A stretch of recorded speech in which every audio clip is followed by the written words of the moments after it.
So as we get into political season, I want to define terms.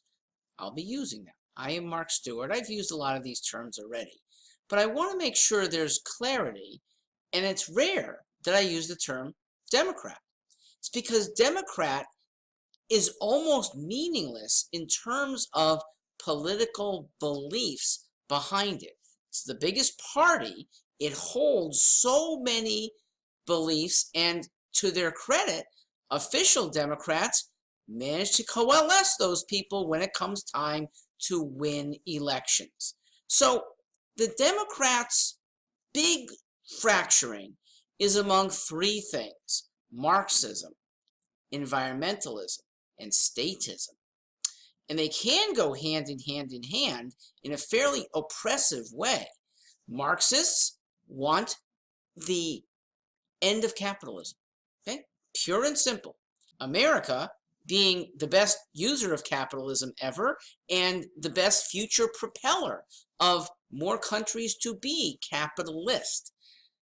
It stands in sharp contrast to Marxists succeeding. Marxists ultimately want to bring down the American ideal. Marxists have other places to go, but those who want to stay in America want America to not be the America that we grew up with or what the founding fathers envisioned. Environmentalists often latch on to Marxists. They have often pure goals, ones that good government probably should be taking care of, ones that are not constitutionally enshrined. Environmental protection is nowhere in the federal Constitution. So it's to the realm of states and municipalities, and I actually think it should be one of the few amendments to the Constitution that would include a specific power to regulate environmental predations. The environmentalist movement has been co-opted by Marxists. They see in Marxism a lot of the same enemies and a lot of the same allies, and so unfortunately the pureness of environmental improvement often gets sucked into big state, down with individualism, down with business Marxism. So, statists is the group that I'm now talking about. They're the ones who'd like to use the state to accomplish both business and social ends. They stand in sharp contrast to individualists. The individualist believes that we get better results when people are not tethered to groups, and certainly when a government is not forcing policy, not forcing activity on individual people.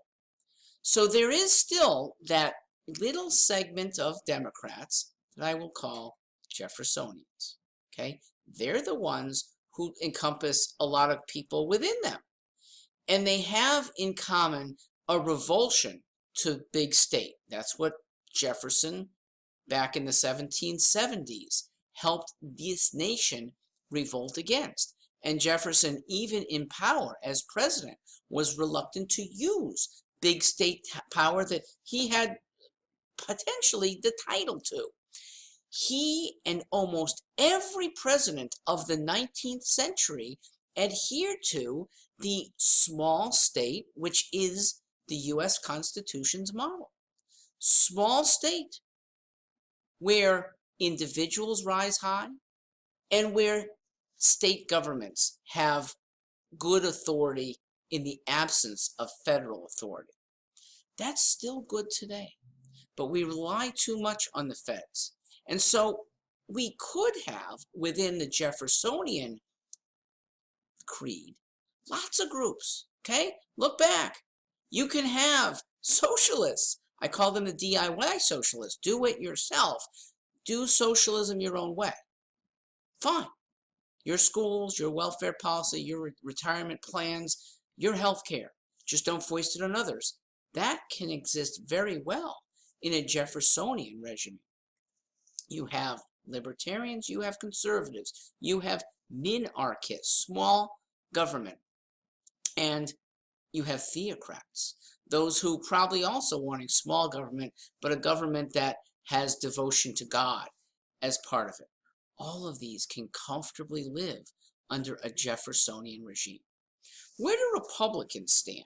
I haven't put them on the board there. Republicans are a mix of the bottom 4 categories of Jeffersonian, and unfortunately, there's a statist group too. They who would like to use the state to accomplish these ends. And I think a lot of times it's accidental.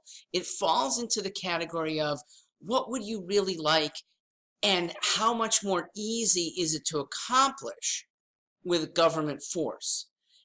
And to those Republicans, the Jeffersonian says, resist the government part of it. What you would like is almost certainly better accomplished when people are free to also do what you would like. They probably coincide 99% of the time.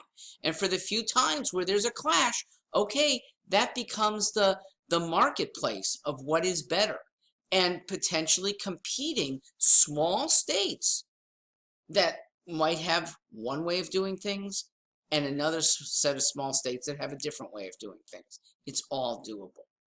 Where does Trump fit into here? Well, in typical Trump fashion, I would call him everywhere and nowhere. He's not a conservative. He probably can't be pinned down to any of these categories. However, conservatives have latched onto him.